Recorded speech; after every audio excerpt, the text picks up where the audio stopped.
base runners, 31 of them in those last 3 starts. We told you about the 5 walks in his last start.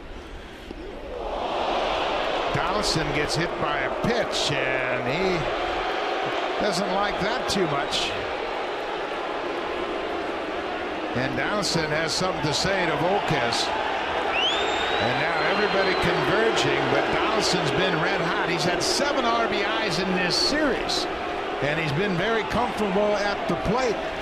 And it looks as though there have been a warning put in place by the home plate umpire, which I don't agree with at all.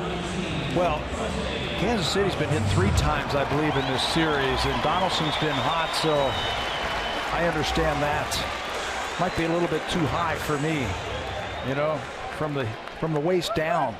If you're going to do it, Donaldson doesn't appreciate it, and he heads up to first base and has something to say to Volquez. Now, Volquez comes off the mound and then starts walking to him, which is very interesting. And there's the warning right there to both clubs from home plate umpire Jim Wolf.